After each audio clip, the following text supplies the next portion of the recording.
안녕하세요. 아낌없이 크는 나무 아크나입니다. 오늘은 지난 시간에 이어 장편 소설 독도 두 번째 영상을 준비했습니다.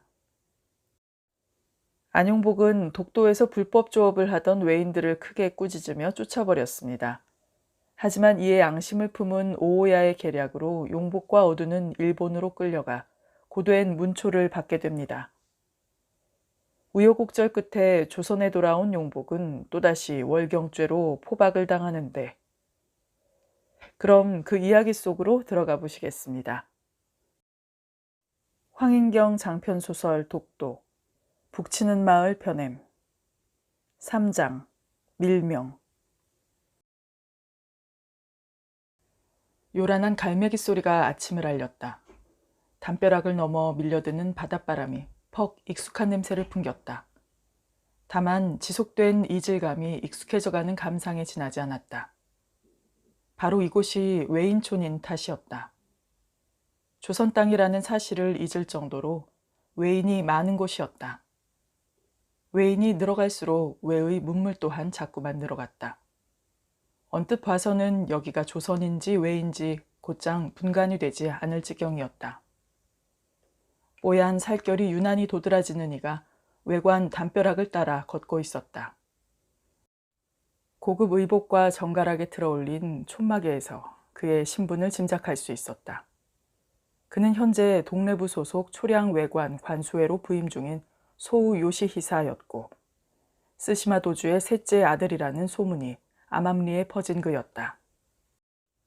나이에 비해 유난히 작은 체구가 특이했는데 솜털이 보송보송한 얼굴하며 수염 하나 자라지 않는 얼굴, 희고 뽀얀 살결, 가녀린 뼈대와 하늘하늘한 체형, 언뜻 보면 다자란 청년이라 믿기지 않을 정도였다. 아직 아이태를 벗지 못한 소년에 가까웠다. 그러나 외관 안팎으로 그에 대한 평은 결코 가볍지 않았다.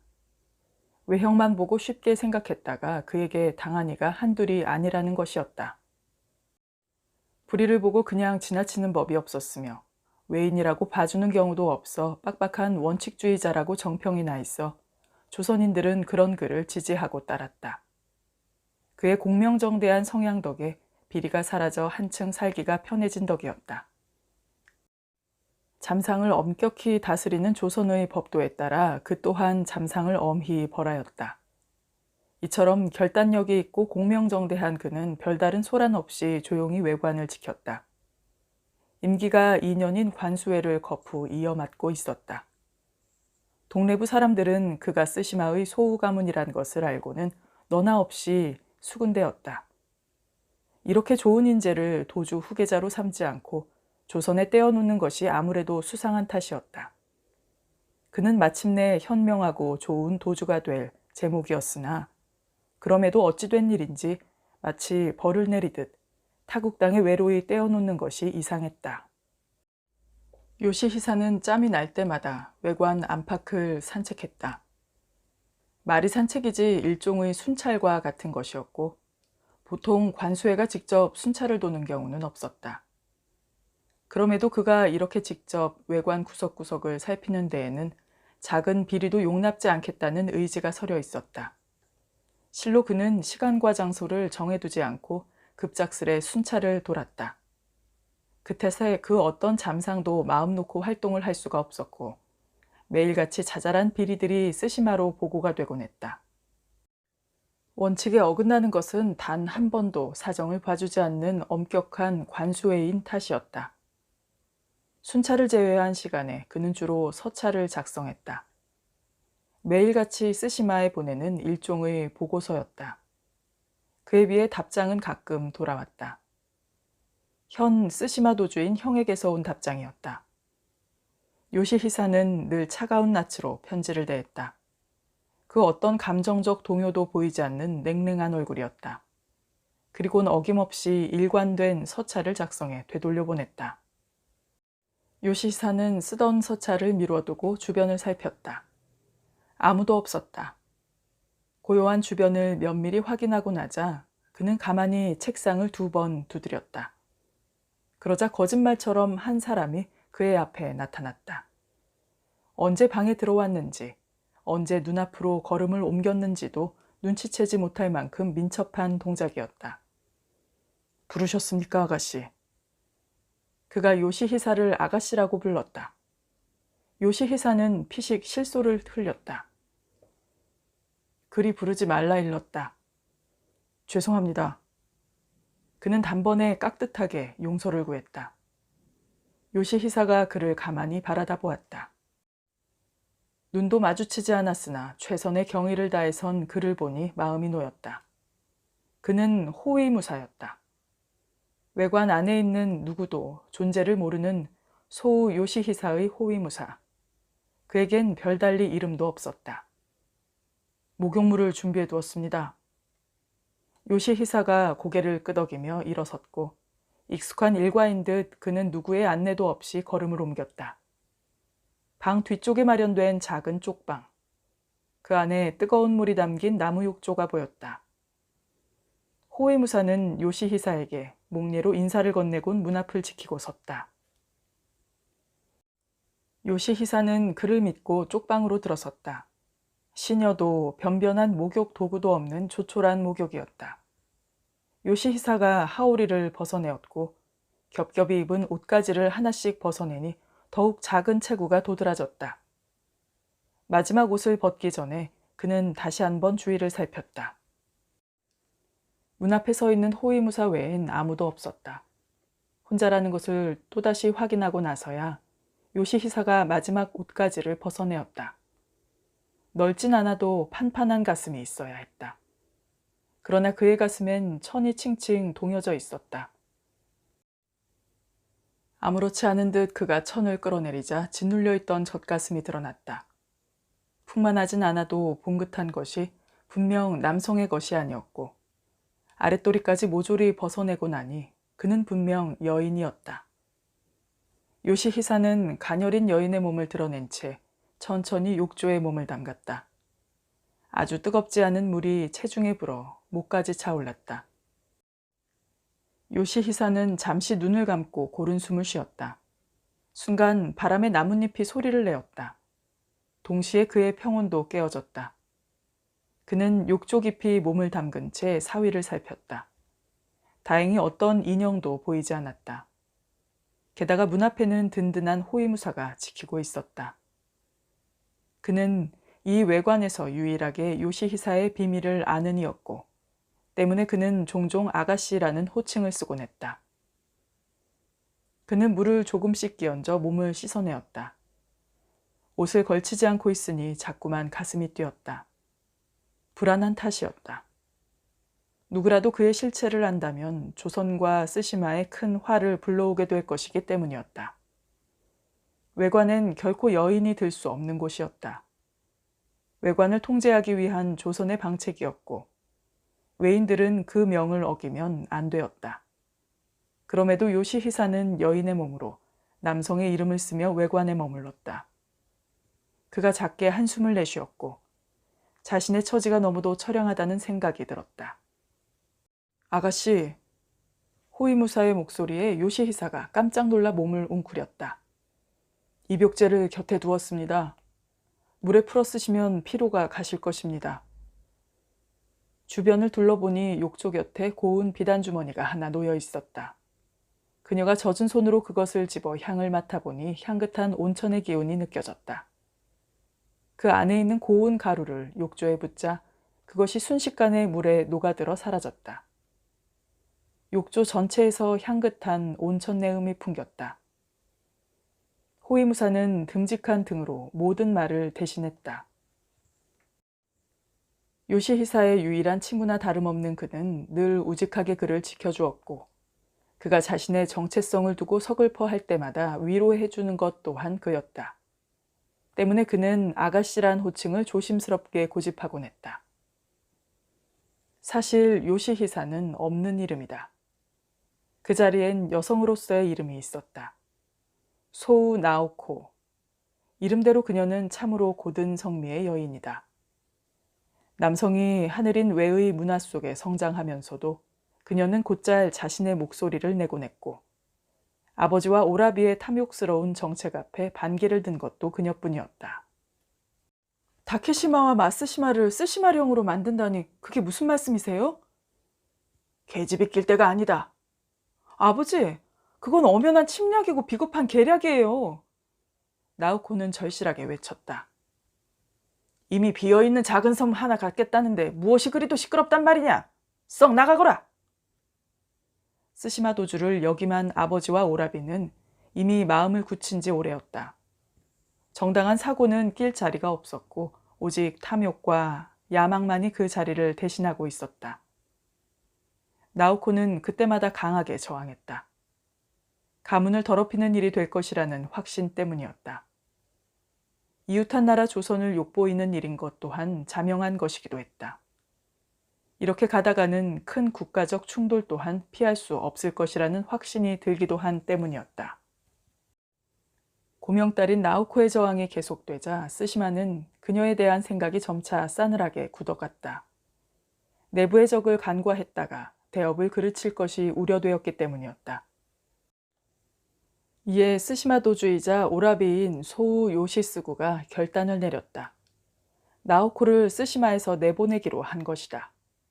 마침 조선 초량 외관의 관수의 임기가 다 되자 요시스구는 망설임 없이 나오코를 남장을 시켜 동래로 보내라 명했다.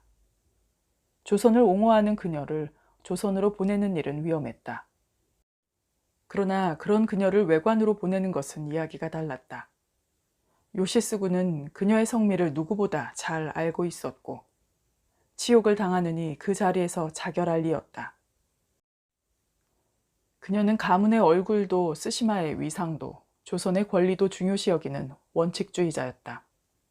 이에 그녀를 남장을 시켜 외관의 우두머리로 머무르게 한다는 것은 오히려 그녀에게 가장 큰 족쇄가 될 것이었고 정당한 감옥인 셈이었다. 게다가 쓰시마 입장에서도 외관의 크고 작은 잡음이 늘 골칫거리였는데 나오코만큼 믿음직스러운 관수애를 구하기도 어려웠다. 여러모로 최상의 결단이었다. 그렇게 나오코는 외관에 오게 되었다. 요시히사로 살게 된 것은 바로 그런 연유였다. 그렇게 임기를 다 했음에도 그녀는 여전히 외관에 있어야 했다. 쓰시마의 그 누구도 그녀의 귀환을 바라지 않았고 나오코 스스로도 이곳이 창살 없는 감옥이라는 것을 잘 알고 있었으나 그럼에도 고향보다 이곳이 차라리 편하다는 생각이 들곤 하니 참으로 서글픈 일이었다. 쓰시마에 오래 머무르다간 가족에게 목숨을 부지할 수 없을 몹쓸 일을 당하게 될지도 모른다는 생각이 늘 그녀의 머릿속을 어지럽히곤 했다. 아버지와 오라비는 그런 사람들이었다. 때문에 나오코는 외관에 오던 해에 곧장 호위무사를 고용했다. 쓰시마에서부터 작은 교류가 있던 집안의 사무라이였고 그는 나오코를 전심을 다해 따라주었다. 그녀가 설명하지 않아도 처량한 그녀의 애틋한 삶의 애환을 안타깝게 여기는 자였다. 그는 그녀가 너무나도 불쌍하다고 생각했고 어쩌면 이름 하나 없이 그림자로 지내는 자신보다도 불쌍한 인생이라는 생각에 그녀를 극진히 모셨다. 어느덧 물이 식어 한기가 들었다. 길지 않은 목욕이었음에도 5만 가지 생각이 드는 휴식이었다. 이 시간 외에 나오코가 편히 보내는 때는 없었다. 그녀는 아쉬움을 뒤로하고 욕조에서 빠져나와 서둘러 물기를 훔쳐내고 다시 가슴팍을 단단히 복 뒤로 동여매었다. 처음엔 숨쉬기가 곤란하여 버겁던 것이 이제는 습관이 되어 그것을 풀어내면 외려 허전하곤 하였다. 용복은 초량 외관의 높고 싸늘한 담벼락을 마주보고 섰다. 하루빨리 진짜 조선의 땅을 밟고 싶다는 생각뿐이었다. 그는 절로 긴 한숨이 새어나왔다. 밤새 수백 번을 쏟아낸 한탄이었다. 벌써 한 달하고도 20날이 흘렀고 이곳 외관에 갇혀 지낸 시간이 어느덧 한 계절을 지나고 있었다. 그동안 이곳에 적응을 해보려고 무던히도 애를 써보았으나 그로서는 역부족이었다. 이곳 분위기가 지나치게 낯선 탓이었다.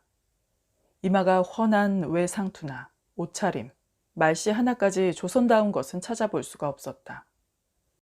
그 사이 몸을 핥히고 간 상처는 새살이 돋아 흔적도 없이 아물었지만 마음속 깊이 나 있는 모진 생채기는 지금까지도 붉은 선혈을 펑펑 쏟아내곤 했다. 용복의 얼굴은 하루가 다르게 말라가고 있었다. 본래 먹던 것보다 훨씬 잘 챙겨 먹어도 소용이 없었다. 마음이 편치 않은 탓이었다. 죽일 듯이 을러대며 매질을 해대더니 이제는 상처를 치료해주고 융숭이 대접해주는 것이 영 껄끄러운 탓에 그들의 호의가 거북하고 불편한 것이 당연했다. 걸음을 옮겨 다시 처소 앞으로 돌아온 용복은 곧장 들어가지 않고 우선 마음을 다잡았다. 처소 안에 있는 어둔 때문이었다. 그의 상태가 좋지 않았다. 지난 일들로 그는 아예 말을 잃은 듯 입을 열지 않았다. 용복이 불어 말을 붙여보아도 돌아오는 답은 침묵뿐이었다. 스시마에서부터 겪은 일들은 유복하고 무탈하게 평생을 자라온 어둔에게는 견디기 어려운 큰 상처이기 때문이었다. 박형, 오늘 하늘이 참말로 맑고 곱지 않습니까? 용복이 방에 들어서 어둔을 바라보다 건넨 말이다. 그의 망연한 눈빛을 보자면 어떤 말이라도 건네고 싶어졌다. 그러나 어둔은 고갯짓도 하지 않았다. 처음엔 듣는 신용이나 작은 반응이라도 하더니 이젠 그마저도 힘에 부치는 모양이었다. 그럴수록 그에 대한 용복의 죄책감은 더욱 커져만 갔다. 조금만 더 지혜롭게 판단했더라면 어둔을 산 송장처럼 만들지는 않았을 것이라는 후회가 밀려들곤 해서 그는 더욱 어둔의 기운을 돋아주려 애를 썼다. 그것만이 굳게 잠긴 어둔의 마음을 여는 유일한 약이 될 것이라는 것을 잘 알기 때문이었으나 500이 넘는 외인들이 거주하는 이곳에선 어려운 일이었다. 어둔은 외어가 들릴 때마다 발작을 하듯 몸을 떨었고 찰캉거리는 외도의 소리에는 귀를 틀어막고 눈까지 질끈 감고 경련을 일으킬 정도였다. 그런 그를 보고 있자면 용복은 가슴이 올무에 메인 양 뻐근하게 조여오곤 했다. 그럴 때마다 용복은 돌담길을 걷고 또 걸었다. 이른 새벽을 틈타 이런 짓을 하면 네 죄가 가려진다더냐. 앙칼진 외어였다. 외관에선 그런 목소리를 들은 일이 없기 때문에 누군지 단박에 알 수 있었다. 요시히사였다. 물론 모두들 목소리가 특이한 관수애라고 여길 따름이었다. 어둔이 소스라치게 놀라며 몸을 웅크렸고 외어라면 그는 자다가도 식은땀을 흘리며 경기를 하곤 했다.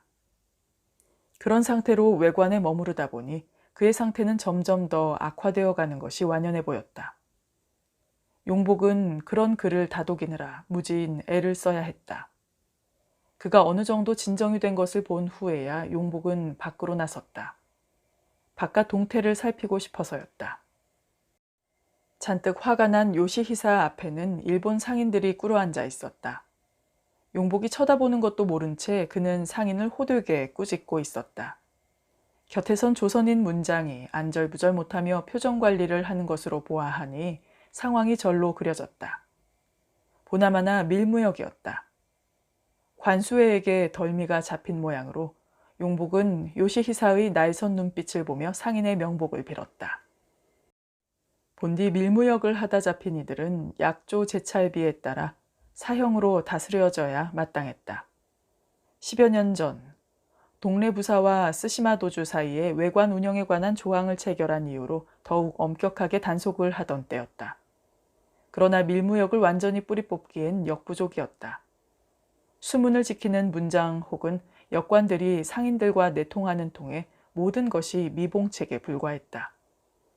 그러나 요시히사가 초량 외관에 등장한 후로는 상인들의 밀무역이 눈에 띄게 줄어들었고 그가 대쪽 같은 성미로 범죄를 저지른 이들을 낱낱이 벌하기 때문이었다. 그러다 보니 자연히 그의 악명은 나날이 높아졌다. 기존의 외관 중 그 누구보다도 청렴한 관리라는 소문이 자자했다. 용복은 그의 당당한 기백 뒤에 스시마 도주 소우 요시스구가 있다는 것을 잊지 않으려고 노력했다. 그 또한 조선을 노리는 소우 가문의 사람인 탓이었다. 관수회의 임무는 2년의 임기 동안 외관 내에 출입하는 이들을 검색하는 것인데 대개 눈치껏 편의를 봐주는 것이 관례였다. 그럴수록 사적인 부를 쌓기에 그 어느 곳보다도 좋은 자리였다. 그러나 요시히사는 원칙에 어긋나는 일을 결코 눈감아주지 않았고 오히려 한치의 오차도 없이 외인들의 악행을 잡아내는 탓에 도리어 쓰시마에서 난색을 표하기도 하였다. 눈치껏 묵인해주고 넘어갈 작은 일도 조목조목 조리 있게 따지고 든 탓이었다. 덕분에 하루에도 수십 건의 사건이 쓰시마에 보고되었고 그는 결코 소신을 굽히지 않았다. 용복은 그런 그의 모습을 보며 이따금씩 그의 나이를 잊어버리곤 했다. 아직 19살밖에 되지 않은 데다 보통의 사내보다 훨씬 왜소한데도 그에게서는 강인한 기가 느껴졌다. 호쾌한 기상과 매서운 눈으로 잠상을 호되게 꾸짖는 모습은 더욱 그러했는데 그런 그에게서 뿜어져 나오는 위엄에 상인은 고개 한번 들지 못하고 바닥에 납죽 엎드려 벌벌 떨었다. 용복은 지금껏 보아온 외인 가운데, 아니 모든 인간 가운데 그가 가장 공명정대한 자임을 인정했다. 때문에 그는 나이와 별개로 요시히사를 다시 생각하게 되었다. 더불어 모든 외인들이 그와 같기만 하다면 이토록 외에 악감정을 가질 필요가 없을 거라는 생각이 들 정도였다. 그 자리에서 보고서 작성을 마친 요시히사는 외인 잠상을 엄히 벌할 것을 명했다. 밀무역은 양국 간의 경제구조를 흐리는 중범죄였다.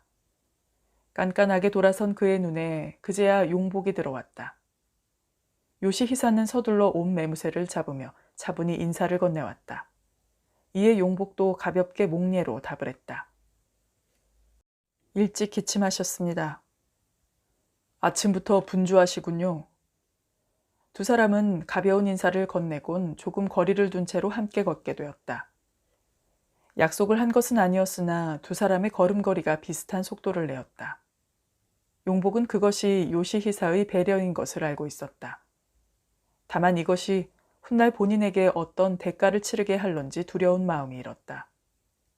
아무리 공명정대하게 일을 처리한다고는 하나 그가 소우가라는 것에는 변함이 없기 때문이었다. 요시히사 역시 용복의 경계심을 잘 알고 있었다. 그러나 그는 자신의 호의가 그에게 어떤 해도 끼치지 않을 것을 확신했다. 그저 가문의 죄를 대신하여 속죄하는 마음으로 정성을 다할 따름이었다. 하지만 그녀는 모르고 있었다. 주어진 임무 이상으로 그에게 정성을 쏟고 있는 자신을. 그녀는 매일 아침 저녁으로 늘 용복을 들여다보며 살폈고 식사와 치료에도 각별히 신경을 써주었다. 단 하루도 직접 얼굴을 비치지 않은 날이 없었다. 이제 불편한 곳은 없으십니까? 덕분에 다 나았습니다. 잘 먹고 잘 지낸 덕에 요양하고 온 것이 아니냐고 오해를 받을 지경입니다. 그의 말에 요시히사가 기쁜 듯 웃었다. 소리가 새지 않는 단정한 웃음이었다. 용복의 상처가 깨끗이 치료된 것을 보며 기뻐하던 그의 얼굴에 갑자기 수심이 일었다. 내일이면 용복을 부산 동래부로 넘겨야 한다는 것이 상기된 때문이었다. 그런 생각이 들자 그는 갑자기 가슴 깊은 곳이 아련히 조여오는 것을 느꼈다. 매일같이 얼굴을 보던 인연이 이대로 끝나버린다는 것이 못내 아쉬웠다. 그는 다만 어떤 말을 어떻게 건네야 할지 몰라 애꿎은 칼자루만 계속 만지작거렸다. 작별 인사를 하자니 공연이 머쓱했고 일상적인 말을 하자니 밀려드는 아쉬움에 쉽게 입이 떨어지지 않았다. 무엇보다 동래부로 거취를 옮긴다는 소식에 기뻐할 그의 모습을 보고 싶지 않았다. 처소 앞에 도착했을 때가 돼서야 그는 간신히 용복에게 인사를 건넸다. 그러나 그마저도 기껏해야 진심 어린 사과가 전부였다. 저희 형님 탓에 고생 많으셨습니다. 용복이 쓰게 웃었다. 요시히사는 용복의 표정이 어두워지는 것을 보며 조심히 말을 덧붙였다. 오래전부터 이어져 온 저희 집안의 수건 사업이었습니다. 물론 매우 저열한 계획이라 생각하지만 대를 이어온 일인 탓에 제가 저지할 방법이 없어 그저 안타까울 따름입니다. 저는 다만 귀공같이 억울한 사람이 더 이상 생기지 않기만을 바라는 마음뿐입니다. 용복은 그의 말에 깊은 진심을 느꼈다. 더불어 한낱 어부인 자신에게 추어주는 말씨 탓에 괜한 사명감마저 들었다. 용복은 그의 말에 동의하며 단호하게 답을 했다. 울릉과 자산은 반박할 여지가 없이 조선의 땅이니 결코 쉽게 빼앗을 수는 없을 것이오. 염려할 일말의 가치도 없는 일입니다. 과연 그렇습니다. 귀공 같은 분이 계시다면 더더욱 쉽지 않은 일이겠지요. 요시히사가 엷은 미소로 화답했다. 얼굴 근육이 부드럽게 풀어지기 무섭게 그는 서둘러 표정을 굳혔다. 가뜩이나 작은 체구 탓에 여성이란 오해를 받을까 두려운 처지였다. 당연히 여성스러운 몸짓이나 표정은 조심해야 했다. 그럼에도 용복 앞에서는 그런 긴장이 풀어지곤 했다. 그는 간신히 다시 냉정한 표정을 되찾고서야 입을 떼었다. 내일 이곳을 떠나 동네 관하로 가실 것입니다. 그런 뒤엔 댁으로 돌아가시겠지요. 부디 다시는 소우가의 횡포에 희생되지 않으시길 바라는 마음입니다. 용복은 입술을 꾹 다물어 결의를 다졌다. 곧게 뻗은 대나무의 청렴하고 강직한 향기가 기운을 북돋아주는 것처럼 느껴졌다. 외관에 온 지 50일이나 지난 날이었다. 이제야 허가를 받아 외관문을 나설 수 있다는 사실이 눈물겹도록 반가웠다. 이에 그는 요시히사의 섭섭한 낯빛을 미처 알아채지 못했다. 요시히사는 그의 밝은 표정을 뒤로하고 젠 걸음을 옮겼다. 서둘러 대도를 디디고 올라선 용복은 방구석에 웅크리고 있는 어둔을 끌어안았다. 박형, 내일이면 우리 집으로 갈 수 있다 카대 얘. 그의 말에 어둔이 갑자기 휙 돌아보았다.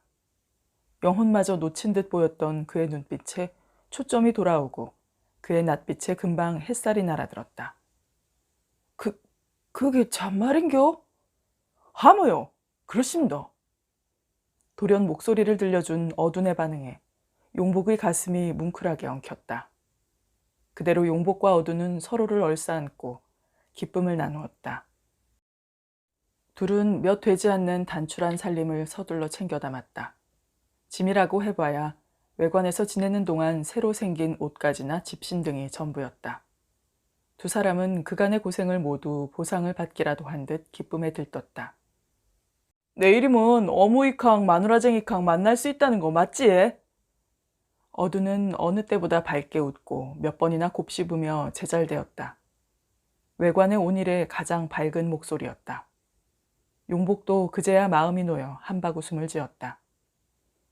어두는 서둘러 자리를 펴고 눈을 감았다. 아직 해가 중천이었다. 일찍 자야겠심더. 일찍 자쁘 금방 내일이 올 게 아닌겨. 그 모습에 용복의 가슴이 아릿해졌다. 자신의 조급한 판단으로 더 이상 상처받는 일을 만들어서는 안 되겠다는 다짐이 더욱 단단해지는 순간이었다. 홀로 감내할 일을 공연히 버세게까지 덮어씌운 것 같아 그의 마음이 더욱 무거워졌다. 오지 않을 것만 같던 새아침이 밝았다. 용복과 어두는 외인들의 안내를 받아 외관을 벗어났고 관수회가 그 길을 동행했다. 어찌 이런 길까지 따라 나서십니까? 마음이 앞서 하는 일입니다. 요시히사가 단정하게 답을 했다. 어디 하나 모난 것 없는 말투와 행동. 용복은 저도 모르게 그 옆모습을 뚫어져라 바라보았다. 용복은 반쯤 내리뜬 그의 속눈썹에서 눈을 떼기가 어려웠다. 간밤에도 자꾸만 그 속눈썹이 눈앞에 어른거려 잠을 뒤척였었다. 어둔이 서둘러 잠이 든 탓에 밤이 유난히 긴 탓이라고 그렇게 스스로를 단속하고 나서야 그는 간신히 잠이 들 수 있었다. 외관 대문 앞에 다다르자 요시히사가 걸음을 멈추었다. 외인은 외관을 벗어날 수 없는 탓이었다. 대신 그는 용복과 어둔에게 선물 꾸러미를 건네주었다. 어리둥절한 그들에게 진중하게 답했다. 옥비녀입니다. 오래도록 지아비를 기다렸을 아내분께 드리면 어떠실지요. 용복이 어둔에게 상황을 통역하자 그의 표정이 금세 밝아졌다. 고맙소. 관소에는 다른 외인들과는 많이 다르신 것 같소. 용복이 싱긋 웃으며 어둔의 마음을 전했다. 관소에도 수줍은 듯 웃었다. 용복은 곤란한 듯 머뭇대다 입을 떼었다. 그런데 저는 안 사람이 없습니다. 그러자 놀란 요시히사가 고개를 치어들었다. 한 번도 용복의 눈을 똑바로 바라본 적이 없었지만 두 사람은 누가 먼저랄 것도 없이 순식간에 시선이 부딪혀 두 뺨이 발갛게 달아올랐다. 당황해하는 그의 모습에 덩달아 시선을 피한 용복이 우물쭈물 답을 하였다. 몇 년 전 안사람과 아들놈, 아버님까지 외인들한테 다 잃었습니다. 저런 잠상패였지요. 요시히사가 고개를 숙였다. 죄송합니다. 제가 대신 사과드립니다. 이런 것으로 마음이 풀어지실 리 없으시겠지만. 아닙니다. 관소에는 그런 잠상패들을 매섭게 처벌하시는 분이라는 거 잘 압니다. 덕분에 동네분은 마음을 놓을 수 있으니 얼마나 다행입니까? 용복이 서둘러 그의 사과를 저지했다. 옥비녀를 손에 쥔 요시히사의 손이 머쓱해 보였다. 그럼 비녀는 저희 어머니께 드리겠습니다. 발갛게 달아오른 요시히사가 기쁘게 고개를 끄덕였다. 영락없는 아녀자의 낯빛이었다. 용복도 뿌듯하게 웃으며 소매춤에 옥비녀를 챙겨 넣었다. 대문을 나서자 익숙한 동네의 풍경이 눈앞에 펼쳐졌다. 어두는 그 자리에 거꾸러지듯 쓰러지며 눈물을 흘렸다. 그간 고생했던 나날의 기억이 주마등처럼 스쳐 지나갔기 때문이었다. 용복은 지금 이 풍경을 눈에 고스란히 담으려 애를 썼다. 그리운 고국. 외관에선 미처 느낄 수 없었던 조선의 냄새가 그에게로 한아름 달려들어 그를 반겨주는 듯했다. 용복은 자신의 초라한 초가로 돌아왔다. 돌봐주지 못한 탓에 이영이 썩어 내려앉아 있었다. 그래도 마루엔 흙먼지 하나 없이 반들반들 윤이 났다. 바지런한 어머니가 오늘 아침에도 훔쳐낸 흔적이었다. 용복은 불어 크게 목청을 내었다. 어머니! 그러자 그의 어머니가 후다닥 부엌에서 뛰어나왔다. 목소리만 듣고도 당장 아들임을 알아챈 어머니는 집신이 벗겨지는 것도 아랑곳하지 않고 버선발로 달려나와 용복을 끌어안았다. 그녀는 안도의 긴 한숨을 토해내며 눈물이 솟구치는 걸 간신히 참아내고 있었다. 용복은 불어 능청을 더했다. 그동안 많이 애빚네. 우리 어머니, 내 그런 줄 알고 선물을 사왔다. 어머니 생각 억수로 많이 나더라. 그는 요시히사에게서 받은 옥비녀를 어머니에게 건네었다. 어머니는 눈으로 거푸 영문을 물었다. 그러나 용복은 답하지 않았다. 어떤 사실도 걱정이 될 따름일 테니 그저 모르고 지나가 주길 바라는 마음뿐이었다. 저자를 포박하라! 갑작스런 소리에 돌아보니 관군들이 우르르 몰려오고 있었다. 여럿이 동시에 달려들어 단번에 용복을 포박했다. 그 바람에 아들 손을 붙잡고 서 있던 어머니는 흙바닥에 그만 나동그라지고 말았다. 당황한 용복이 포졸들의 손을 벗어나려 애를 써보았으나 혼자서 여럿을 이겨내기엔 역부족이었다.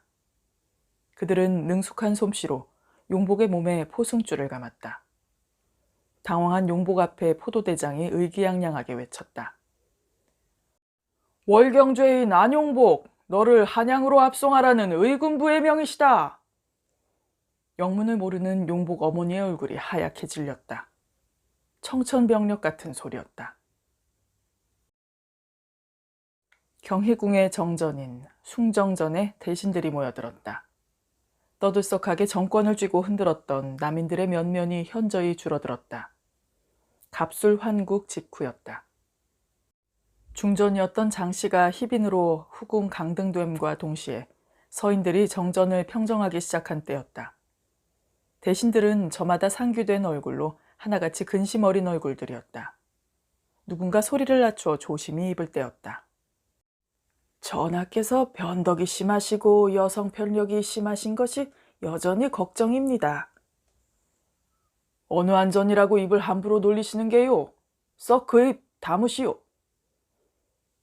국가의 안위를 논하는 자리가 아닙니까?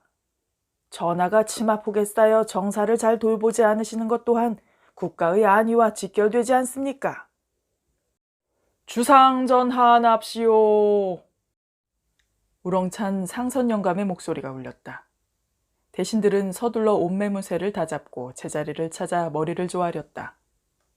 정전의 문이 열리고 숙종이 모습을 드러내었다. 누구 하나 기척하지 않고 임금의 등장을 경배했다. 벌써 3차례에 걸친 환국으로 가뜩이나 강력한 왕권을 더욱 공고히 한 장본인인 덕이었다. 평소 품행이 방자하고 행동이 거만하였으나 자연이 뿜어져 나오는 독보적인 힘은 누구도 당해낼 자가 없었다. 그는 처음부터 왕으로 태어났고 언제나 왕으로 살았으며 그 아닌 누구도 왕이 될 수 없음을 몸소 보여주는 사내였다. 과인이 좀 늦었소. 숙종이 어좌에 앉자마자 내뱉은 말이었다. 별일 아니라는 듯 가벼운 언행이었으나 그 위험은 어마어마한 것이었다. 곤룡포 앞섭이 모두 풀어헤쳐져 있는 탓에 왕을 상징하는 오조룡이 어그러져 보였다. 상참이 시작되도록 누구도 숙종의 옷매무새에 대한 언급은 하지 못했다. 흔한 상참 풍경이었다. 묻지 않아도 숙빈 최 씨의 거처에서 오는 것이 분명했고 직언한다 한들 고쳐질 것도 아니라는 것을 다들 알고 있었다. 공연이 들쑤셔 화나 입지 않으면 다행이었다. 대신들은 공손히 고개를 숙인 채로 정사가 시작되었다. 전하, 지난번 귤진 중에 서신 문제에 대한 답변을 여쭙고 싶나이다. 꽤 오래도록 지속되어 온 골칫덩이였다. 스시마의 외교관인 다치바나 마사시게가 보내온 서계가 시발이 되었다. 귤진중은 그의 조선식 이름이었다. 월경 죄인들을 데리고 동래부 외관으로 들어온 그가 공격적인 서계를 보내왔다. 서계의 요지는 조선의 어부들이 외의 땅인 다케시마에서 불법 어획을 했다는 것이었다. 다시 오지 말라고 일렀음에도 불구하고 조선 어민들 40여 명이 다케시마에서 난잡하게 고기를 잡았다며 문제를 삼았다. 이에 토관이 그중 2인을 잡아두고 한때의 중질로 삼으려 했으나 도로 조선으로 돌려보냈으니 앞으로는 이런 일이 없게 하라는 으름장이었다. 뻔뻔하게도 이미 울릉도를 외의 땅으로 기정사실화하여 다케시마의 소유권을 공고히 하려는 계략이었다. 이에 조정은 어떤 답변을 보내야 할지 고민에 빠졌다. 쉬이 답을 내릴 수 있는 사항이 아니었다. 그대들은 어떻게 생각하시오? 숙종의 질문에 접의관 홍중하가 제일 먼저 앞으로 나섰다. 전하, 외인들이 말하는 이른바 다케시마, 즉 죽도는 바로 우리나라의 울릉도입니다. 교활한 외의 술수에 말려드시면 아니 되시옵니다.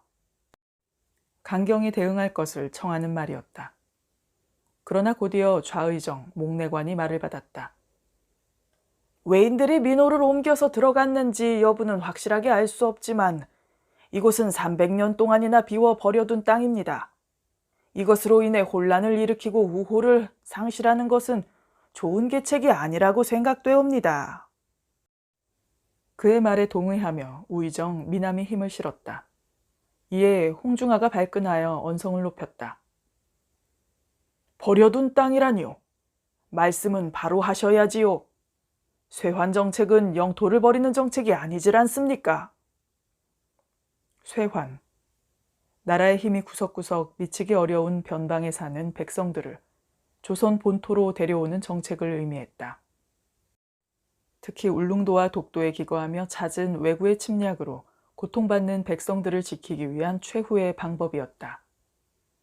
항해가 어렵던 시절에 조선 백성을 누구 하나 놓치지 않고 구하기 위한 나름의 계책이었다.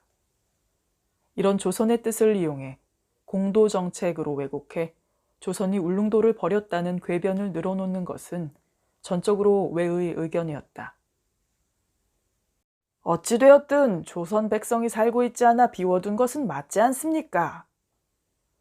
그것은 백성을 지키기 위한 일이었으니 결코 버린 것이 아닙니다. 고성이 오가자 숙종의 미간에 깊은 주름이 패었다. 그 찰나를 놓치지 않고 목내관이 홍중하를 꾸짖었다. 어느 안전이라고 언성을 높이시는 게요? 전하, 이런 감언에 휘둘리시면 아니 되시옵니다. 자칫하면 귤진중이 경고한 대로 외와의 관계가 악화될 수도 있을 것이옵니다. 이때 갑자기 장내가 잠잠해졌다. 숙종이 싸늘한 눈으로 홍중아를 내려다본 탓이었다.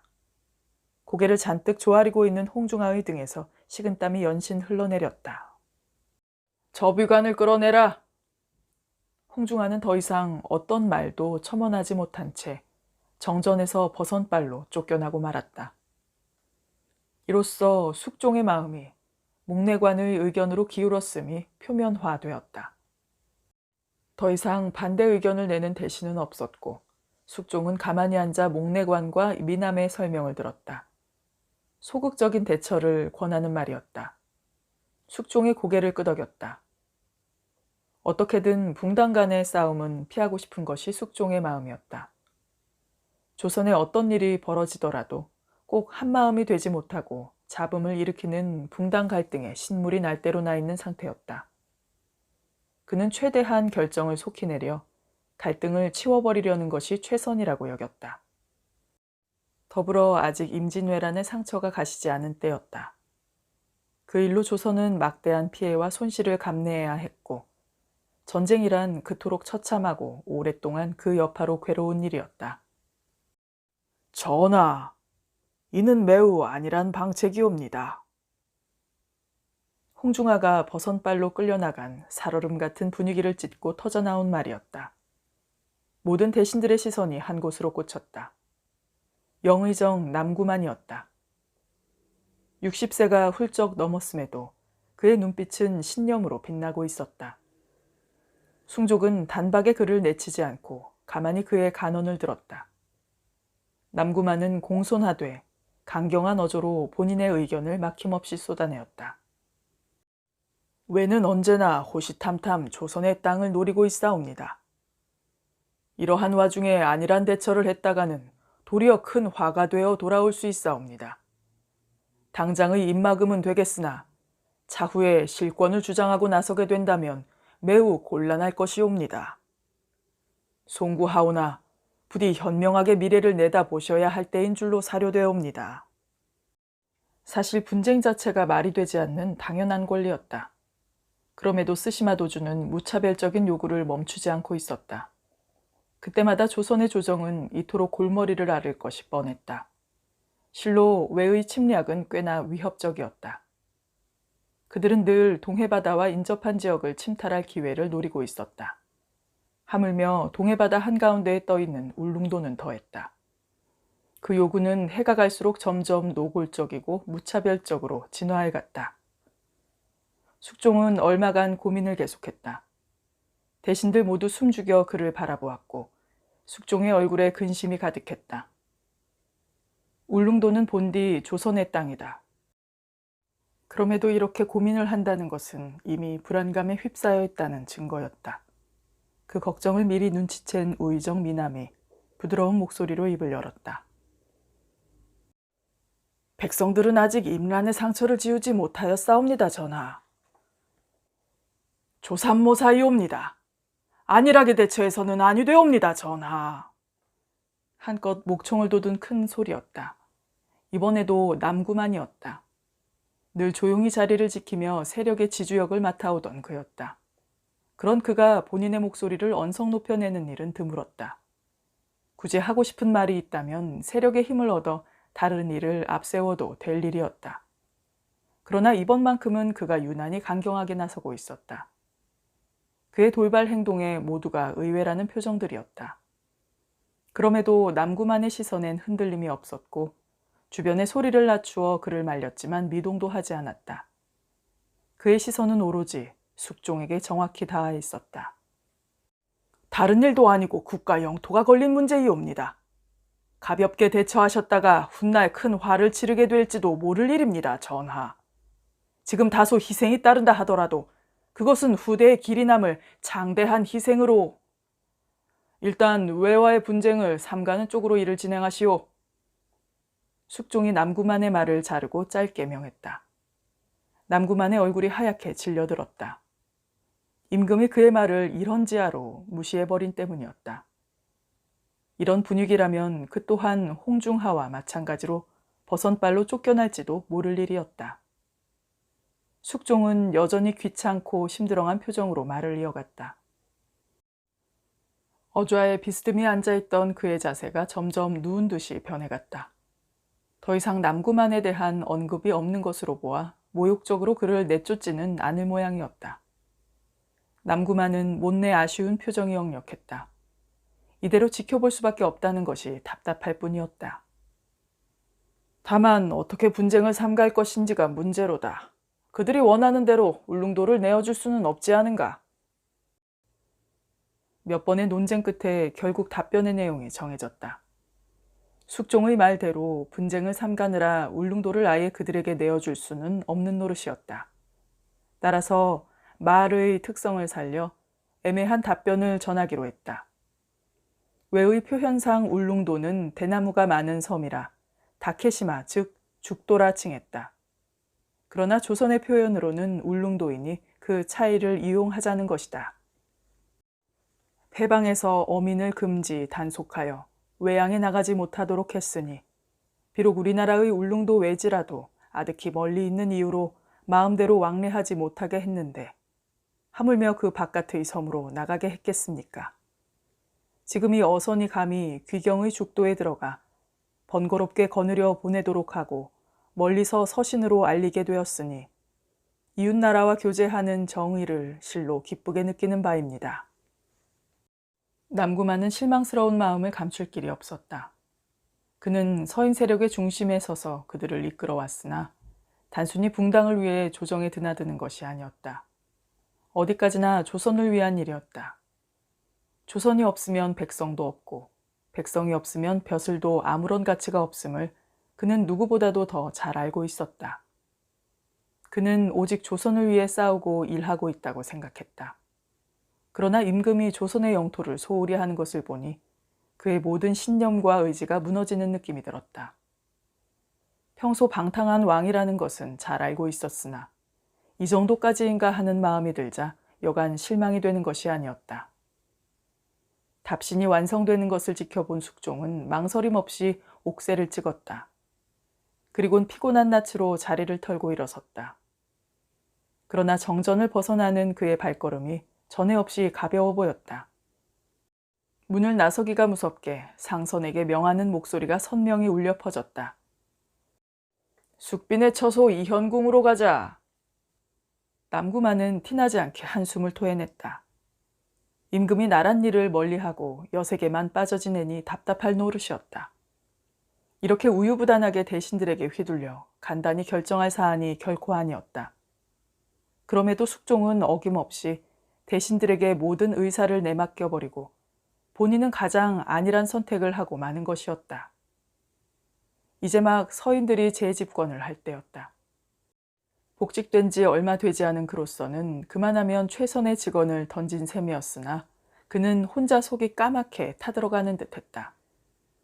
숙종은 수많은 신하들을 이끌고 숙빈의 처소로 향했다. 그의 뒤로 상선 영감이 바짝 따라붙었는데 정전에서 꽤 멀어졌을 즈음 상선은 뒤따르는 신하들에게 조용히 무언가를 일러주었다. 그들은 상선의 명에 따라 그대로 대열을 유지하며 숙빈의 처소로 향했다. 그들이 떠난 자리에 상선과 숙종만이 남았다. 누구라도 숙종이 그대로 숙빈의 처소로 향했을 것으로 생각할 것이다. 늘 있었던 일인 듯 상선은 매우 태연했다. 숙종 또한 아까와는 사뭇 달라진 표정으로 걸음을 옮겼다. 목적지는 숙빈의 처소가 아닌 대전이었다. 숱한 신하도 무르고 자맹하듯 몰래 대전으로 든 숙종의 얼굴은 정전에서의 그것과는 사뭇 달라져 있었다. 흐릿했던 그의 눈빛이 언제 그랬냐는 듯이 강렬한 빛을 뿜어내고 있었다. 힘없이 열려있던 그의 입술은 굳게 닫혀 있었고 웃음기 하나 없는 얼굴에선 묵직한 강단이 느껴졌다. 그는 대전에 들어가기가 무섭게 옷매무새를 바로잡았다. 정전에서의 모습과는 너무나도 달랐기에 묻 신하들이 본다면 가히 놀랄만한 상황이었다. 그러나 상선은 늘 있던 일이라는 듯 담담했다. 숙종 또한 자연스레 상선을 대했다. 영의정을 들라 하라.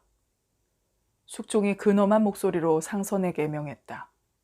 그가 은밀히 어명을 받아 떠나고 얼마 지나지 않아 낮은 목소리가 대전 앞에 울렸다. 자자 계시옵니까, 전하. 이윽고 대전의 문이 열리고 남구만이 조심스레 발을 내어딛었다. 의아한 부름에 그는 꽤 긴장한 낯빛이었다. 그는 상선의 안내에 따라 숙종 앞에 고개를 조아렸다. 본디 숙종은 어수선한 붕당 정치 속에서 특별히 곁에 두는 신하나 세력을 따로 만들지 않았다. 그러기에 시대의 흐름에 따라 환국을 세 차례나 감행할 수 있었다. 그것이 숙종의 탄탄한 권력의 기반이기도 했다. 처음부터 왕이 되기 위한 제목으로 태어나 세자로 책봉되어 차근차근 수순을 밟아 왕이 된 그였다. 그러기에 그는 누군가의 힘을 빌려 왕좌를 차지할 필요가 전혀 없었다. 그 때문에 그 어느 세력의 눈치도 볼 필요가 없었고 세력 싸움이 극에 달하는 중에도 자신의 중심을 유지할 수 있었다. 그는 필요하다면 누구든 중용할 수 있는 힘을 지닌 왕이었던 것이다. 그만큼 자유로운 군주였던 숙종은 때때로 어려운 문제에 누가 진정으로 열의를 가지고 덤빌 수 있는지를 시험하기 위해 신하들을 도탄에 빠뜨리곤 했다. 거짓을 틈타면 언제나 가장 짙은 진실이 눈을 반짝이기 마련이다. 숙종은 그런 식으로 본인 스스로 나름의 세를 유지하고 신하들을 부렸으며 손닿지 않는 곳까지 고루 자신의 책임을 다하고 있었다. 그는 일부러 자신의 진심을 감추고 허랑방탕한 임금을 자처했다. 그의 진 면모를 모르는 사람들은 그의 뒤에서 혀를 차기 일쑤였다. 그러나 막강한 권력을 가진 그를 주저앉힐 수 있는 사람은 아무도 없었다. 숙종 또한 스스로 그 사실을 너무나 잘 알고 있었기에 이 같은 연극을 지속할 수 있었던 것이다. 지긋지긋한 붕당 정치에 깊게 관여하지 않으면서 자신이 원하는 대로 조정을 이끄는 탁월한 방안이었다. 숙종의 이런 깊은 뜻을 알 리 없는 남구만은 모든 것이 혼란스럽기만 했다. 그러나 감히 고집스럽게 직언을 할 수도 없는 처지였으니 그저 그 앞에 넙죽 엎드릴 밖에 답이 없었다. 그대의 의견 잘 들었소. 숙종의 목소리에 남구만이 소스라치게 놀라 고개를 들었다. 함부로 용안을 올려다보아서는 안 될 일이었으나 너무도 놀란 탓이었다. 평소에 들었던 숙종의 목소리가 아니었다. 행여 다른 사람이 앉아 농간을 부리는 것이 아닌가 하고 부득이하게 쳐다보게 된 것이었다. 그러나 그는 분명히 숙종이 맞았다. 평소와는 전혀 다른 근엄한 태도로 또렷한 눈빛을 뿜어내고 있을 따름이었다. 남구만은 스스로 그의 기에 눌리는 것을 느꼈다. 그리고 순식간에 상황을 파악해냈다. 이것이 그토록 방탕한 모습을 보임에도 불구하고 그가 왕위를 지켜갈 수 있었던 이유였다. 진짜 조선의 임금, 숙종의 모습이었다. 무슨 의견을 말씀하시는 것이옵니까? 상참 때 울릉도에 관해 늘어놓았던 의견들 말이오. 강경하게 대응해야 한다고 주장했던 말을 이르는 것이었다. 남구만은 다시금 놀라지 않을 수 없었다. 숱한 대신들 앞에선 깡그리 무시했던 의견이었다. 그러나 숙종은 그의 진언을 귀담아 들었고 그에 관해 할 말이 있어 따로 불러낸 상황이었다. 숙종의 이중적인 모습에 남구만은 크게 놀란 나머지 쉽게 진정이 되지 않았고 쉬 믿기 어려운 일이었다. 하오나 이미 유연하게 대응하시기로 결정을 내리시지 않으셨사옵니까? 숙종이 몸을 일으켜 남구만에게 바짝 다가왔다. 그리곤 들릴 듯 말 듯한 확고한 어투로 속삭였다. 그대로 방치해서야 어찌 내 나라 영토를 지킬 수 있겠소. 숙종은 대전 안을 천천히 거닐었다. 고뇌와 책임감이 담긴 무거운 걸음걸이였다. 남구만은 왕이 무슨 말을 하려는지 아직 갈피를 잡지 못했다. 그는 숙종의 진짜 의중을 파악하느라 여념이 없었다. 다만 일말의 기대를 걸어도 좋다는 생각이 들자 다소 마음이 놓였다. 영토 문제만큼은 어리숙하게 대응해선 안 되는 것이었다. 숙종은 누구보다 나라의 미래를 깊이 고민하고 있었다. 여색에 빠져 허우적대는 한량이 결코 아니었다. 정전에 모였던 대신들은 모두 숙종이 곧장 숙빈의 처소로 갔을 것이라고 믿고 있었지만 그는 숙빈의 처소가 아닌 대전에서 이렇게 나라의 미래를 고뇌하고 있었다. 숙종이 혼잣말처럼 털어놓았고 남구만이 그의 앞에 읊조린 채로 그의 말을 경청했다. 안일한 대처는 화를 부를 뿐이라는 것을 누구보다 잘 알고 있소. 그러나 외를 자극하여 득될 것이 하나 없다는 것 또한 맞는 말이오. 임나는 백성들과 조정에 너무나도 큰 상처를 남겼소. 다시는 그런 전례를 또다시 만들고 싶지 않음이 당연하오. 그러나 눈을 뜬 채로 영토를 잃을 수도 없는 노릇이니 그것이 걱정이오. 그대는 강경히 대처해야 한다고 하였는데 구체적으로 어찌하면 좋겠소? 숙종의 질문은 하루 이틀 밤을 새워 나온 얄팍한 말이 아닌 진지한 고민이 묻어 있었다. 실로 답신을 미뤄온 오랜 기간 동안 혼자 많은 고민을 해왔던 것이며 그동안 대신들에게 알려진 것처럼 여인의 품에 안겨 보냈을 것이라 여긴 숱한 밤을 그는 대부분 홀로 지새웠음이 분명했다. 남구만은 뒷머리를 망치로 맞은 듯하여 비틀대며 몸을 일으켰다. 갑작스러운 그의 행동에 숙종과 상선이 다소 긴장한 낯빛으로 그를 바라보았다. 남구만은 어느덧 그렁해진 눈으로 숙종을 향해 머리를 조아려 큰 절을 올렸다. 전하, 못난 이 늙은이를 벌하여 주시옵소서. 이 무슨 소리요? 어서 일어나시오. 그러나 남구만은 더욱 머리를 읊조린 채 고개를 들지 못하였다. 하염없는 회한의 눈물이 흐르는 까닭이었다. 소신, 감히 전하의 하야와 같은 마음을 헤아리지 못하고 주제넘은 생각을 하였나이다. 나란 일엔 관심이 없으신 줄로 감히 섣부른 판단을 하고 있었나이다. 모두 소신의 중심과 통찰력이 부족한 탓이옵니다. 죽여주시옵소서. 애써 안으로 삼켜보려는 그의 울음소리가 기어이 그의 입술을 비집고 나와 나지막이 대전을 울렸다. 숙종은 그런 그를 바라보며 쓰게 웃었다. 그리곤 기어이 몸을 낮추어 신하와 눈높이를 맞추어 주었다. 숙종의 손길에 남구만은 어쩔 수 없이 몸을 일으켰다.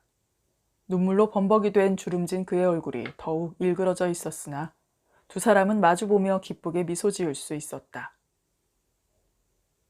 그대와 같이 바른 생각을 하는 신하가 있어주어 참으로 기쁘오. 그리고 과인에게 죽여달라는 말은 두 번 다시 하지 마시오. 그대의 나이가 적지 않아 그냥 두어도 언제 떠날지 모르거늘. 따뜻한 농담에 남구만이 애써 눈물을 거두었다. 그렇다고 숙종이 서인의 편을 들어주었다는 것은 아니었다. 남구만은 이미 그의 중립적인 왕권을 익히 이해하고 있었다. 짐을 제대로 감복시키는 말을 해보시오. 그러하면 혹 모르지. 내가 숙빈의 처소가 아닌 그대를 아껴 찾을지.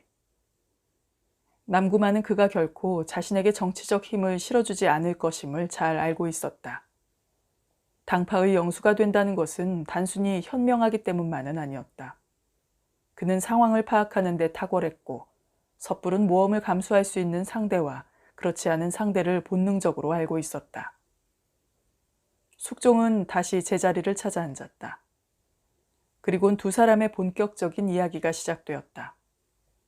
진정으로 조선을 생각하는 이들의 대화였다. 울릉도를, 독도를, 그래서 동해바다를 조선의 것으로 굳건히 지켜내는 것이 주요 골자였다. 대외적인 답시는 이미 정해졌으니 조선의 입장은 그것으로 이어가는 것이 옳을 듯하옵니다.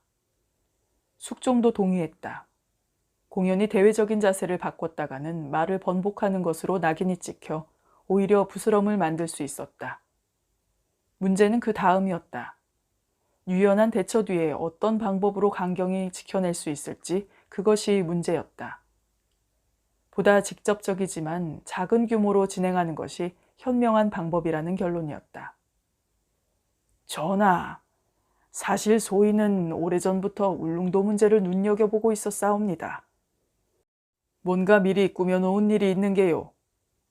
황송하게도 대단한 것은 아니오나 국소적으로 진행하고는 있었사옵니다.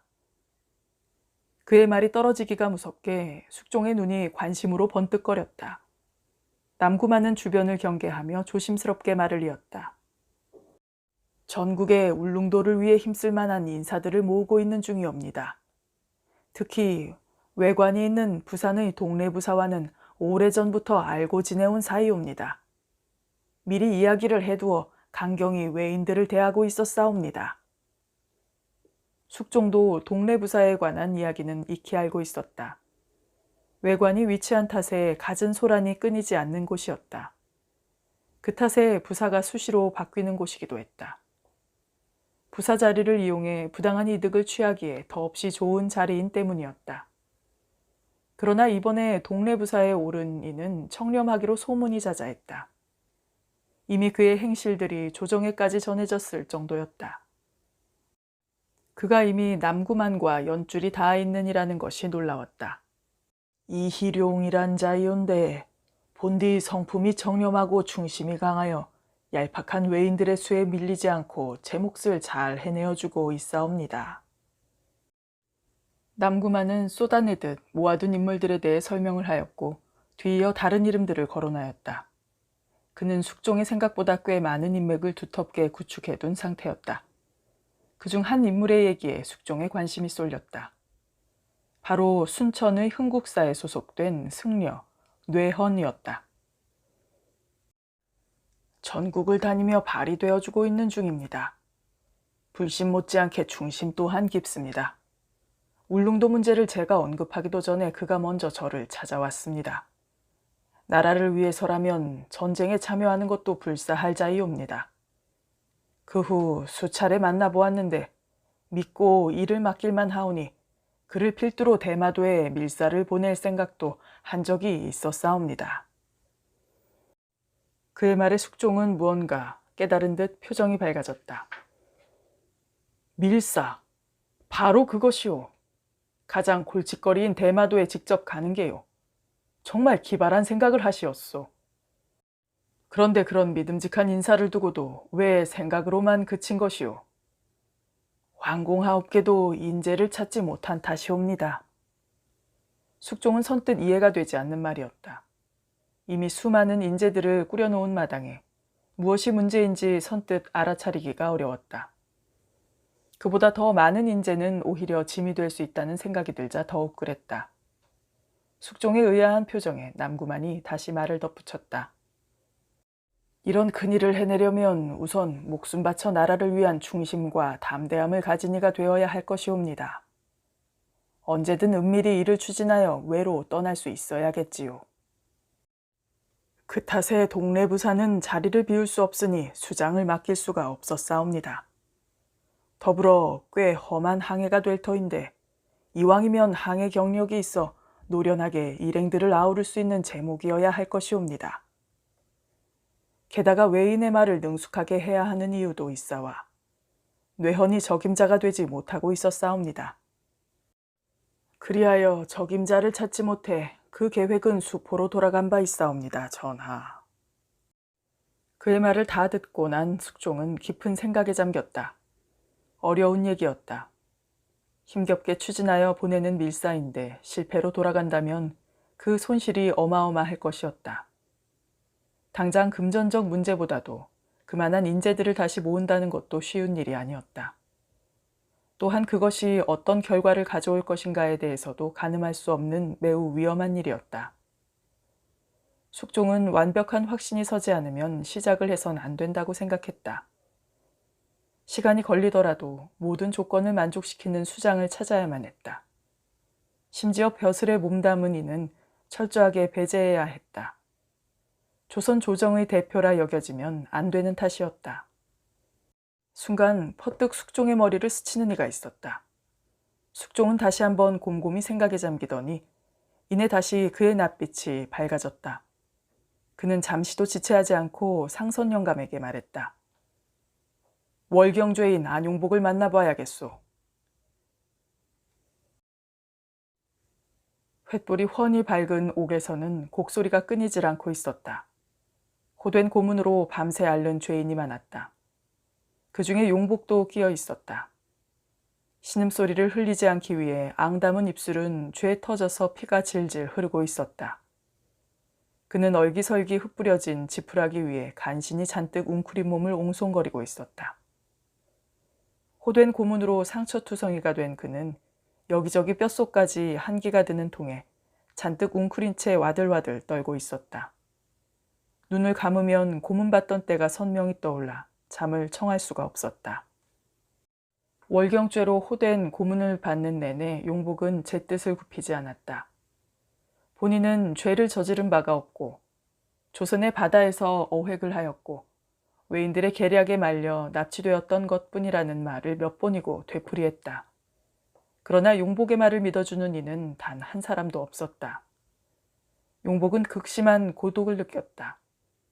이곳이 정녕 내 나라 조선이 맞는지 의심스럽기까지 했다.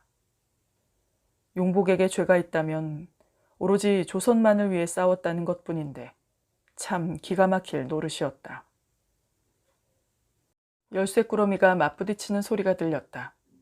그 소음에 간신히 눈을 뜬 용복은 갇힌 옥문이 열리자 반사적으로 몸을 벽으로 밀착시켰다. 또 끌고 나가 문초를 버릴 것이라는 생각 탓이었다.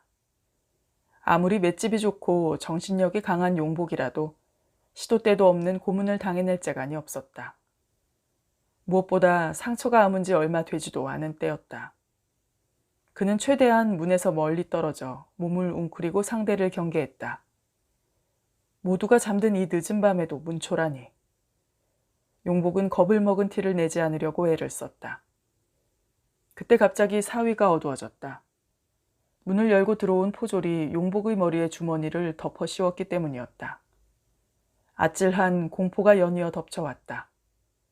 눈까지 가리고 어디로 데려가려는 것인지 갈피가 잡히지 않았다. 상상대로라면 아마 이대로 끌려가 쥐도 새도 모르게 죽임을 당할 수도 있다는 생각이 들자 그는 등골이 서늘해졌다.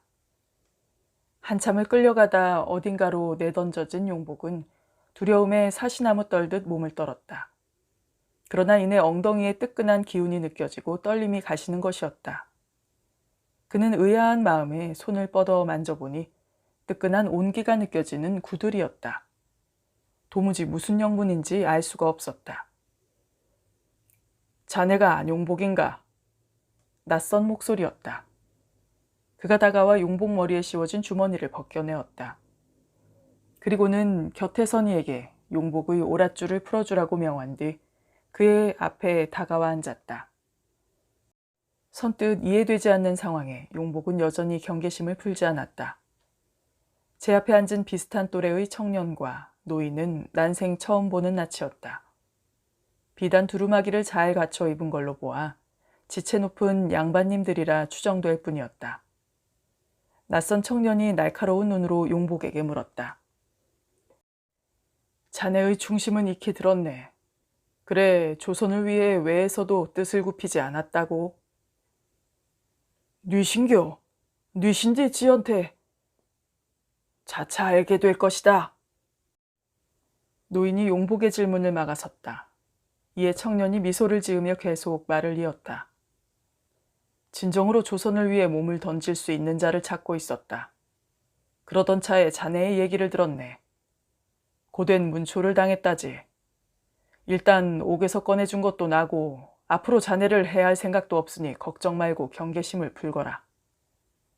그는 부드러운 눈빛으로 용복에게 편하게 앉을 것을 권했다. 궁지에 몰린 쥐마냥 벽에 붙어 옹송거리고 있던 용복이 아직 가시지 않은 경계심을 풀지 못한 채 간신히 다리를 풀어 앉았다. 오랜만에 드는 가부좌의 허벅지가 뻐근하였다. 단도직입적으로 말하지. 나는 오늘날 조정에 큰 회의감을 갖고 있다. 일개 백성인 자네도 조선을 위해 이리도 애쓰고 있거늘 나라님이라는 이는 주색에 절어 국사를 돌보지도 않는다지. 당연히 외세는커녕 대신들이나 잘 다스릴 리 있냐는 말이다. 서인이니 남인이니 노론이니 소론이니 이게 다 나라님이 정사에 관심이 없기 때문일게야. 용복은 그의 말에 몹시 거북함을 느꼈다. 갑자기 야심한 밤에 나타나서 임금을 욕보이는 그의 태도가 영 못마땅했다.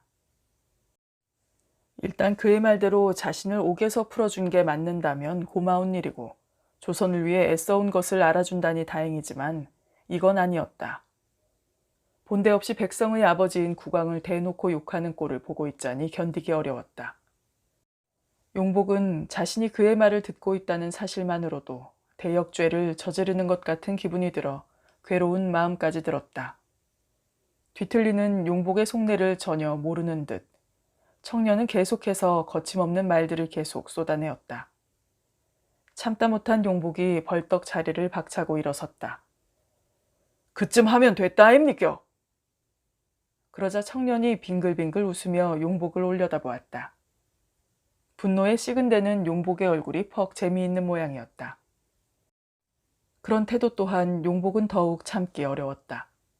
마치 세상 사람들이 모두 내 발치에 있는 듯한 오만함이 고스란히 느껴진 때문이었고 나라님 또한 제 발 아래에 있는 듯 말하는 꼴이라니 더욱이 참을 수가 없었다. 나를 왜 풀어주겠다는지는 모르겠지만서도 사람 잘못 봤다 아닙니까? 내 강무식쟁이라 입으로만 조선을 위하는 척하는 자들하고는 합을 맞추지 못하겠습니다. 그러고 어디 가서 함부로 주둥아리 놀리지 마시소마. 어디 나라님을? 내 당장 의금부로 가가 싹 다 불어볼 수도 있다 아닙니까?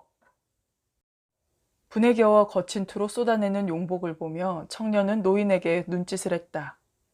그러자 노인이 고개를 끄덕이더니 일어나면서 바깥쪽을 향해 말했다. 끌어내거라. 그의 말에 문이 벌컥 열리고 장정 여럿이 달려들었다. 용복은 또다시 꼼짝없이 붙들리는 신세가 되었다. 청년은 기분이 좋은 듯 싱글대며 방을 나섰다. 용복이 무어라 반발하려는 차에 입에는 재갈이 물려졌고 다시 머리에 주머니가 씌워졌다. 제 아무리 버둥대며 벗어나 보려 애를 써보았으나 이번엔 더더욱 역부족이었다. 용복은 영문도 모르고 어디로 가는지도 모른 채 한참을 그렇게 끌려가야 했다. 끊임없이 이어지는 문턱을 거푸 지났다. 매우 깊숙한 곳으로 들어가는 것이라고 느낌이 들자 이제 마지막이구나 하는 생각에 등골이 서늘해지더니 순간 다리에 힘이 빠졌다. 그대로 바닥에 주저앉았으나 장정들이 양팔을 거세게 붙들고 억지로 일으켜 계속 끌고 갔다. 헌데 이상한 노릇이었다. 셀 수도 없이 많은 문턱을 지나는데 누구 하나 막아서는 이가 없었다. 용복은 더욱 초조한 마음이 들었다. 기구한 운명에 풍파까지 더해져 이상한 일에 연루되는 것이 아닌가 하는 의문마저 들었다. 용복은 사위가 어두운 그대로 또다시 어딘가 실내로 끌려 들어갔다. 이미 한참 전부터 켜켜이 깔려있던 정막이 그의 어깨를 지그시 눌렀다. 아까 만났던 청년의 목소리였다. 그 명과 동시에 장정들이 용복의 팔을 놓고 사라졌고 홀가분해진 용복은 아직도 얼얼한 양팔을 들어 머리에 씌워진 주머니를 벗었다. 그는 연이어 재갈을 풀며 무심코 시선을 돌렸다. 그러다 용복은 멈칫하다 말고 온몸이 한순간 돌처럼 굳어버려졌다. 제 앞에 붉은 곤룡포가 보인 것이었다. 용복은 그 순간 신속하게 상황 파악을 해보려 했지만 도무지 아무 생각도 할 수가 없었다. 그는 재갈을 마저 푸는 것 또한 잠시 잊고 말았다. 무얼 그리 놀라는가?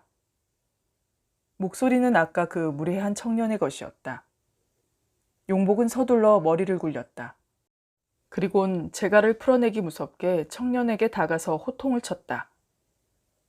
이 양반이 돌았나? 퍼뜩 그 옷 벗으라 않카나? 청년은 당황하는 기색 없이 용복을 쳐다보았다.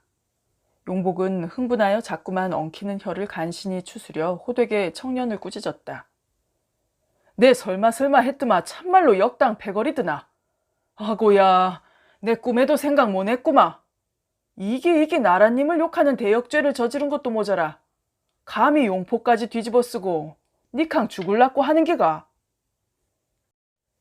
반말로 호통을 치던 용복은 그대로 청년에게 다가갔다. 용복의 어이없는 행동에 잠시 당황하는 듯 보였던 청년은 상황이 재미있다는 듯 빙긋이 미소를 지었다. 허허 이놈, 그래도 엄연히 신분이란 것이 있는데 어찌 반말을 한단 말이냐. 참말로 니캉 내한테 존댓말 받고 싶드나. 그라몬 니캉 사람 같은 행동을 해야 안 되겠나. 네가 하는 짓은 당장 목을 쳐도 모자랄 일인 거 네 알고 있나? 그러나 어찌된 영문인지 청년은 연신 헛웃음을 날리고 있었다. 그 모습을 보고 있자니 용복은 더욱 부하같이 밀었다. 이자가 미쳐도 단단히 미친 듯 보였다. 그에게 손을 대려는 찰나 묵직한 호통이 밀려들었다. 무엄하다 이놈! 어디 감히 옥체에 손을 대려는 것이냐? 반사적으로 용복이 뒤를 돌아보자 그곳엔 아까 그 노인이 있었다. 그가 내관의 복식을 차려입은 것을 보고 나니 용복은 또다시 어안이 벙벙해졌다. 이미 역모가 끝난 것인지 역모꾼들의 대범한 도발인지 그로서는 도무지 알 도리가 없었다. 바로 그때 참다 못한 노인이 매서운 표정으로 용복에게 다가섰다. 어서 주상전하께 예를 갖추거라. 그러자 청년이 빙긋이 웃으며 말했다. 많이 놀란 듯하니 인사는 차차 하도록 하게 상선. 숙종은 태연히 웃으며 옷매무새를 고쳤다. 그는 이리저리 뒤틀어진 곤룡포를 바로잡으면서도 어찌된 영문인지 연신 입가에 미소가 매달려 있었다. 그제야 사태를 제대로 파악한 용복은 처참한 기분이 되어 그 앞에 넙죽 엎드려 고개를 조아렸다. 전하! 지금껏 용복이 호되게 꾸짖던 이가 바로 나란님, 숙종이었던 것이다. 용복은 너무도 당황하여 온몸이 귀신 들린 사시나무 떨듯 떨고 있었다. 감히 주상전하 앞에 큰 소리를 내고 말이 끝나기도 전에 자리를 박차고 일어섰으며 심지어 용포를 벗기려 들었다니 이 어마어마한 죄목들은 목숨이 몇 개라도 살아날 재간이 없는 대역죄인 신세가 되고 만 것이었다. 용복은 바닥에 머리를 쳐박고 숨을 죽인 채 옴짝달싹할 수가 없었다. 본인의 불같은 성미가 기어코 스스로를 사지로 몰아넣고만 순간이었다. 바닥에 머리를 찧어 죽는 게 차라리 나을 것만 같았다. 그만 고개를 들라. 그의 위험 있는 한마디에 바짝 얼어붙어 있던 용복이 조심스레 고개를 들었다. 그는 긴장이 섞여 부정확한 발음으로 죄를 뉘우쳤다. 소인, 감히 나라님을 몰라 뵙고 무례를 범했심더. 죽을 죄를 지었사옵니다. 뱃일이나 하던 무식쟁이니까네 죽어 마땅하옵니다. 저를 죽여주시고 부디 노여움을 푸시옵소서. 숙종이 손을 내저었다. 그는 용복을 벌할 마음이 조금도 없었고 도리어 그에게 감동을 했을 따름이었다. 두려움을 거두고 과인의 말을 잘 듣거라. 과인은 오히려 그대의 중심에 감동이 크다. 용복이 놀란 마음을 감추지 못하고 거푸 고개를 조아렸다. 숙종은 용복이 마음을 추스를 때까지 여유를 두고 기다려 주었다.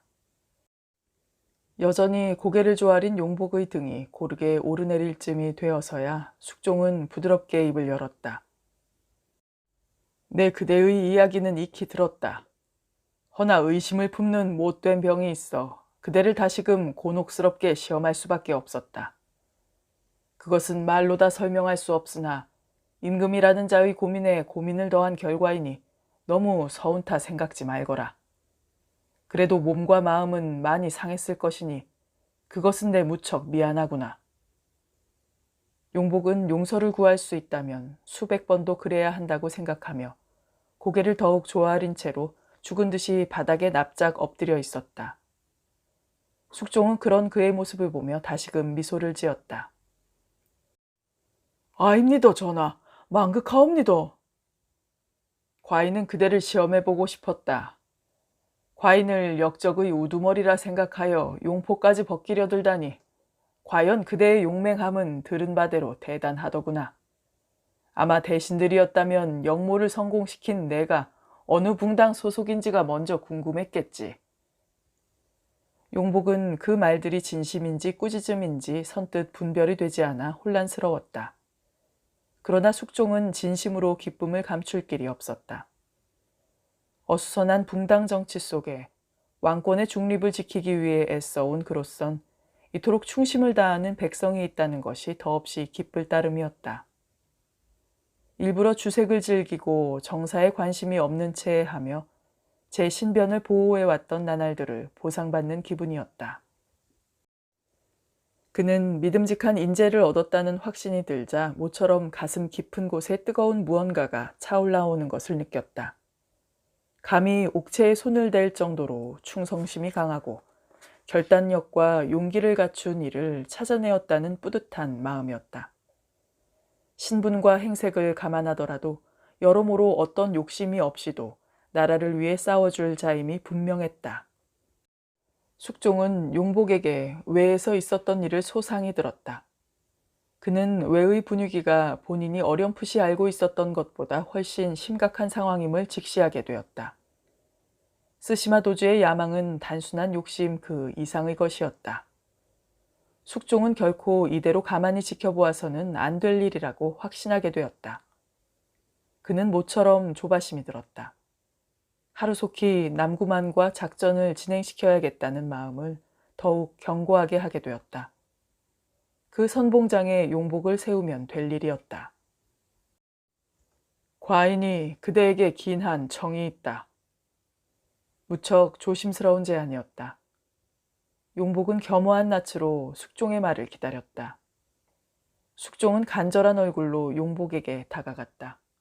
그리곤 그의 손을 덥석 부여잡았다. 그대의 나라 조선을 위해 힘써주지 않겠나. 우리의 땅 울릉도를 위해서 말이네. 바로 코앞까지 다가와 있는 주상전하의 숨결을 느끼며 너무 긴장된 나머지 용복은 연신 마른 침을 삼켰다. 간절한 숙종의 눈빛에 막중한 책임감마저 들었다. 자초지종을 듣지 않아도 알 것 같았다.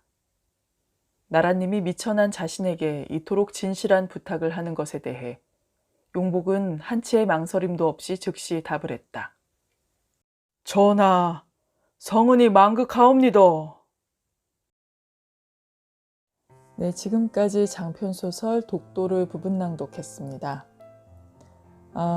뒷이야기는 책을 읽으시는 독자분들을 위해서 오늘 낭독한 밀명편까지만 들려드림을 양해 부탁드립니다. 이 책은 방대한 자료 수집과 고증을 바탕으로 실제 역사의 뼈대에 상상력을 풍부하게 가미해서 스시마 도주의 딸로 남장을 한 동래부 외관 책임자인 요시히사와 안용복 간의 국경을 넘는 연정도 그려지고 은밀히 안용복을 돕는 숙종의 모습도 재미를 더해주고 있습니다. 안용복은 1693년 일본에 가서 울릉도와 독도의 영유권을 주장한 결과 일본은 두 섬에 대한 도해 금지령을 내렸고 울릉도와 독도의 영유권과 어업권이 조선에 있음을 공고히 하여 영토와 백성을 지켜냈습니다. 선조들이 독도를 지켜냈던 것처럼 그 기계를 본받아 우리도 또한 지켜내리라 마음에 새기면서 이번 시간 마치겠습니다. 그럼 다음 시간에는 새로운 작품으로 찾아오겠습니다. 긴 시간 낭독 들어주신 여러분 감사드립니다. 편안한 시간 되세요.